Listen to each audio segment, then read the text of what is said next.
Les intentions dans le processus d'éveil. Bonjour, ici Dorian Vallée, je suis auteur et créateur du site Terre Cristalline. Et sur cette chaîne, je vous guide pour passer d'un état de limitation à un état de plein rayonnement. Vous pouvez télécharger gratuitement mon livret Rayonner en toute simplicité, notamment avec l'aide des énergies cristallines. Vous avez les liens en dessous de cette vidéo pour le faire. Aujourd'hui, je viens vous parler des intentions. Et c'est un sujet particulièrement en vogue dans le développement personnel, dans la spiritualité. On a eu un grand échange dessus durant les échanges cristallins ce mois-ci et j'ai senti qu'il y avait des tensions, il y avait des choses qui avaient du mal à être vues et c'est pour ça que je reviens sur ce sujet. Et le paradoxe, c'est que sur ma chaîne YouTube, la vidéo la plus vue, c'est comment, comment faire une demande à l'univers. Et donc, il y a beaucoup de personnes qui me demandent voilà, des précisions, etc. pour pouvoir faire la meilleure demande à l'univers et pouvoir recevoir tout ce que je veux. Et donc, c'est typiquement dans le domaine des intentions. Et aujourd'hui, c'est vrai que ma vision a énormément changé par rapport à ce que je vis dans le quotidien, par rapport à la profondeur de l'être et l'âme qui prend toute la place dans le quotidien. Et donc, forcément, ça crée du changement. Donc, juste remettre les choses à leur place sur le pourquoi des intentions, comment elles peuvent être utiles dans le processus d'éveil et quelle est l'illusion aussi qu'il y a derrière tout ça. Donc, premièrement, une intention, donc ça va être à travers une pensée, une émotion, une phrase ou un ordre, une commande que vous allez déposer. Ça peut être à l'écrit, à l'oral, en pensée, voilà, c'est vraiment très libre dans le mode d'expression et ça peut avoir d'autres formes d'expression aussi moins conventionnelles, on va dire. Et le fait de faire cela va concentrer l'énergie sur un élément en particulier. Par exemple, si vous mettez toutes vos pensées sur le domaine amoureux ou le domaine financier dans votre vie, eh bien, les résultats vont être davantage concentrés sur ce domaine-là. Donc il y a des personnes dans leur vie qui décident de littéralement mettre toutes leurs énergies et leurs actions sur un domaine en particulier et ce domaine-là va souvent exploser au détriment des autres. Mais c'est le cas de certaines personnes qui ont des immenses fortunes, mais à côté, il y a beaucoup de choses qui ne vont pas. Et d'autres personnes qui arrivent à être totalement en équilibre parce qu'il y a une forme d'équilibre qui se fait entre leur présence et leurs actions et leurs intentions dans les différents domaines. Maintenant, donc, l'énergie va effectivement se concentrer dans ces domaines. Mais ce qu'il faut entendre aussi, c'est que ça peut avoir l'effet inverse. C'est-à-dire que lorsque vous émettez une intention, vous n'allez pas forcément recevoir précisément ce que vous avez demandé dans ce domaine-là. Parce que ça dépend d'où émane l'intention. Si l'intention émane d'un espace de manque, d'un espace où vous n'avez pas ce que vous voulez et vous souhaiteriez que les choses soient différentes, eh bien forcément qu'il y a quelque chose qui est en dualité en vous, qui n'est pas en paix. Et donc la vie va vous amener ce dont vous avez besoin pour être en paix avec cela. Si je vise le fait de gagner 10 000 euros par mois, mais qu'aujourd'hui je suis à 500 et que je me sens extrêmement mal avec ça et que je peux pas acheter ce dont j'ai besoin, etc.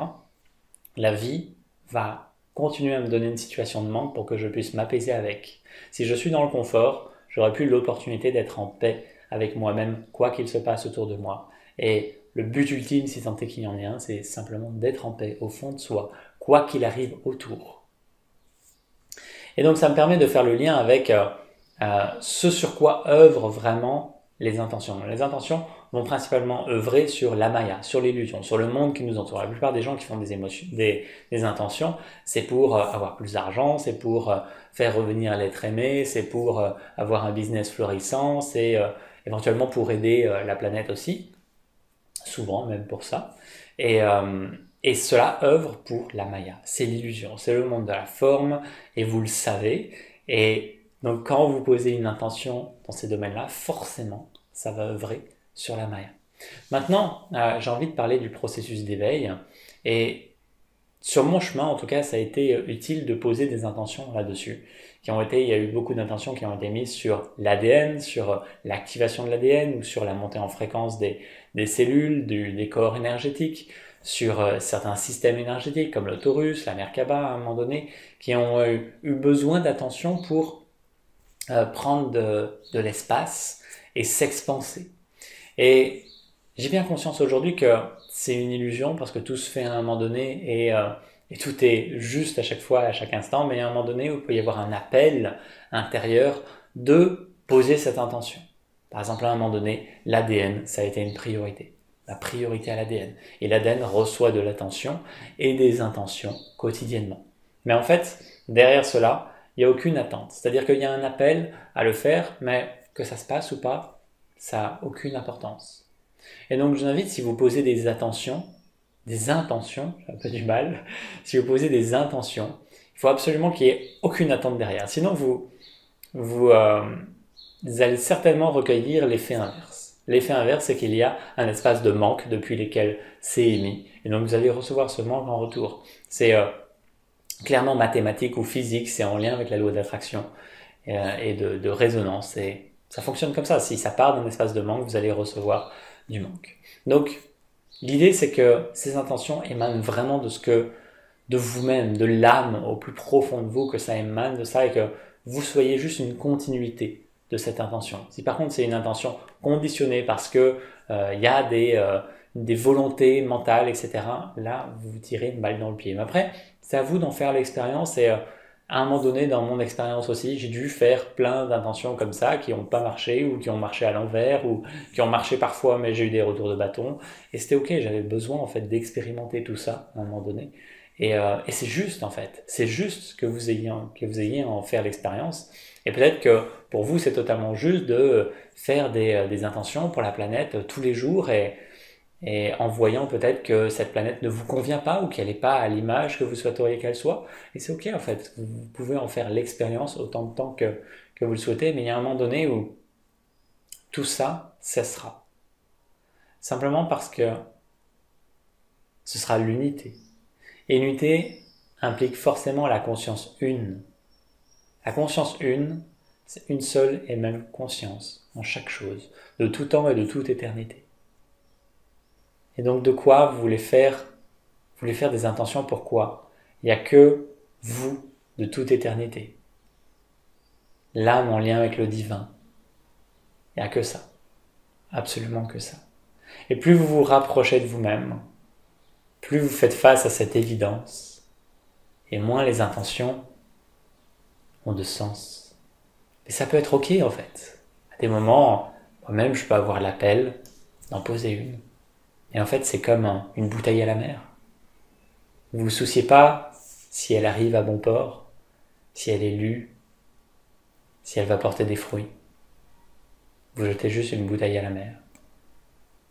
Et si ça fait partie de votre chemin, bah, qu'il en soit ainsi, mais à un moment donné, vous êtes tellement traversé par la vie, par la profondeur du vivant, par cette intensité, qu'il n'y a rien à changer. Tout est là de toute éternité. Il n'y a rien qui va venir de l'extérieur vous sauver. Il n'y a rien qui sera mieux à l'extérieur si ce n'est pour votre petit confort égotique. Et c'est ok aussi d'en faire l'expérience. Mais à un moment donné, où que vous soyez, avec qui vous soyez, vous êtes en paix et vous sentez cette intensité du vivant. Et vous reconnaissez ce que vous êtes de toute éternité. Et à partir de là, tout change. Tout change. Évidemment, dans ce processus, la reconnexion cristalline aide énormément. Je vais dans ce processus tous les mois et autant que vous le souhaitez chaque jour. Ça aussi, ça peut être des intentions.